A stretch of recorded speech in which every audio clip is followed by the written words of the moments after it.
วันนี้นะจะมาพูดเรื่องที่เกี่ยวข้องกับพวกเราทุกคนแน่นอนความเครียดค่ะ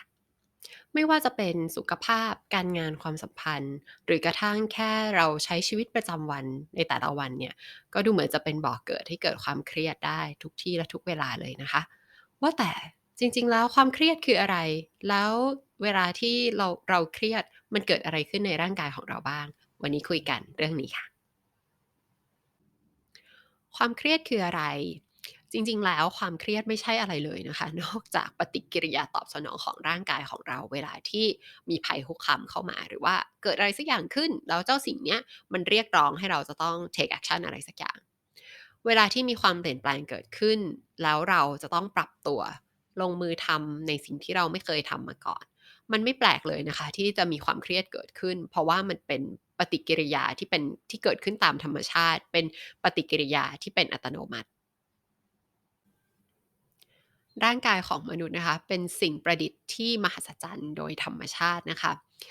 ลองคิดภาพสมัยที่เรายังเป็นมนุษย์ถ้ำยังจะต้องเข้าป่าล่าสัตว์เราจะต้องเจอสิงโตเจอเสือดาวเจอจระเข้นะคะร่างกายของเราก็มีกลไกที่จะช่วยให้เรามีชีวิตรอดในยามที่เจอวินาทีวิกฤตเหล่านี้ร่างกายจะปล่อยฮอร์โมน2ตัวออกมาฮอร์โมนที่สำคัญ2ตัวนี้ก็คืออะดรีนาลีนกับคอร์ติซอล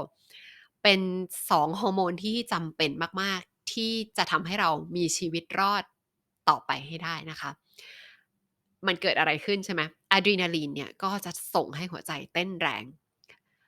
เลือดก็จะสูบฉีดมากขึ้นความดันเลือดก็จะมากขึ้นน้ำตาลในเลือดก็จะสูงขึ้นแล้วเลือดก็จะถูกส่งไปเลี้ยงอวัยวะแขนกับขาเพื่อเตรียมว่าเราจะสู้เสือกลับหรือว่าเราจะวิ่งเพ่นหนีนะคะแล้ว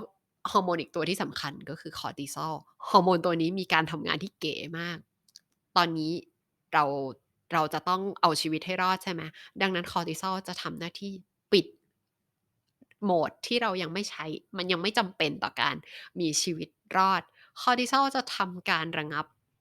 ฟังก์ชันที่ยังไม่จำเป็นในตอนนี้แล้วฟังก์ชันอะไรที่ในร่างกายในตอนนี้ที่ไม่จำเป็นเช่นการย่อยอาหารเช่นระบบภูมิคุ้มกันเพื่อที่จะให้ส่งพลังทั้งหมดหรือว่าส่งเลือดอะไปเลี้ยงอวัยวะที่มันจำเป็นต่อการเอาตัวรอดอย่างแขนกับขา ในตอนนี้นะคะอะทีนี้ลองตัดภาพมาที่ยุคปัจจุบัน สมมุติว่าเราเกิดอุบัติเหตุรถพลิกคว่ำอะดรีนาลินกับคอร์ติซอลเนี่ยก็จะทำงานแล้วเราติดอยู่ในรถอะเราจะทำยังไงเราจะปลดสายคาดเบลต์ใช่ไหมเราจะจัดการแอร์แบ็กใช่ไหมเราจะเปิดประตูรถออกไปรถเปิดได้หรือเปล่าถ้ารถเปิดไม่ได้เราจะต้องหาของอะไรสักอย่างมาทุบๆๆเพื่อที่จะแบบเอาตัวเองออกไปจากรถที่ติดอยู่ให้ได้นะคะ เนี่ยจะเห็นว่าอะดรีนาลีนกับคอร์ติซอลเป็นฮอร์โมนที่สำคัญแล้วก็จำเป็นมากในวินาทีวิกฤตเพื่อที่เราจะได้มีชีวิตอยู่รอดต่อไปให้ได้นะคะทีนี้สังเกตนะว่า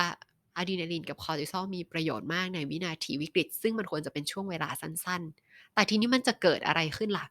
ถ้าเกิดว่าร่างกายของเราอะเข้าใจผิดว่าเราอยู่ในโหมดนี้ตลอดเวลา การใช้ชีวิตในยุคปัจจุบันของคนเราเนี่ยมันชวนให้ร่างกายเข้าใจผิดค่ะเราเจอลูกค้าทีเราก็เปิดโหมดจะสู้หรือจะหนีเราเข้าห้องประชุมทีเราก็เปิดโหมดจะสู้หรือจะหนีเราคุยกับผู้บริหารเราคุยกับคนในทีมเราก็เปิดโหมดจะสู้หรือจะหนีเรากลับบ้านเจอพ่อเจอแม่เราก็เปิดโหมดจะสู้หรือจะหนีร่างกายแปรปรวนหมดค่ะร่างกายไม่เคยทำงานผิดพลาดมันยังคงปล่อยอะดรีนาลีนกับคอร์ติซอลออกมา เพราะว่าเราเป็นคนเปิดโหมดนี้เอง เราทำให้ร่างกายของเราเข้าใจผิดเอง แล้วมันจะเกิดอะไรขึ้น เมื่อสิ่งที่ควรจะช่วยให้เรามีชีวิตรอด ช่วยให้เราผ่านพ้นวินาทีวิกฤตเนี่ยถูกปล่อยออกมาอย่างเยอะอย่างมากมาย เมื่อร่างกายเรามีอะดรีนาลีนมีคอร์ติซอลมากเกินไป อะไรจะเกิดขึ้น เวลาที่ร่างกายมีคอร์ติซอลสะสมมากๆนะคะก็จะทำให้เราน้ำหนักขึ้นกล้ามเนื้อก็จะอ่อนแรงลงมีภาวะกระดูกพรุนแล้วก็อย่าลืมว่า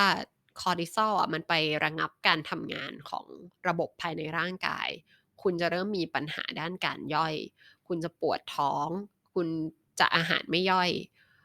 แล้วก็ระบบภูมิคุ้มกันที่ถูกทำให้แปรปรวนไปเนี่ยมันก็จะส่งผลให้ร่างกายเราอะไม่มีภูมิต้านทาน ดังนั้นก็จะติดเชื้อง่าย ติดเชื้อง่ายก็จะอักเสบง่ายแล้วก็เลยจะทำให้อีกเป็นหลายโรคตามมานะคะ ทีนี้ฝั่งอะดรีนาลีนบ้างอะดรีนาลีนทำให้หัวใจสูบฉีดเลือดแรงขึ้นเร็วขึ้นใช่ไหมคะมันก็จะมีผลทำให้เราเป็นโรคหลอดเลือดหัวใจเป็นเบาหวานแล้วก็อีกหลายโรคตามมาเลยทีนี้ในทางสุขภาพจิตบ้างเวลาที่เรามีความเครียดสะสมมากเข้าอะมันก็จะส่งผลให้เรากลายเป็นคนวิตกกังวลอาจจะกลายเป็นคนที่เป็นโรคซึมเศร้าแต่ที่สำคัญที่สุดเลยความเครียดสะสมอะมันรบกวนความสามารถในการตัดสินใจค่ะ เราจะตัดสินใจได้ไม่เฉียบคม เราจะตัดสินใจไม่ได้สักที ความเครียดยังส่งผลต่อเรื่องการนอนหลับ เวลาที่คุณภาพการนอนหลับของเราลดลงอะมันก็จะทำให้เราพักผ่อนได้ไม่ดี พักผ่อนได้ไม่เพียงพอ แล้วมันจะเป็นที่มาของโรคทั้งทางกายแล้วก็โรคทางจิตอีกหลายโรคเลยค่ะ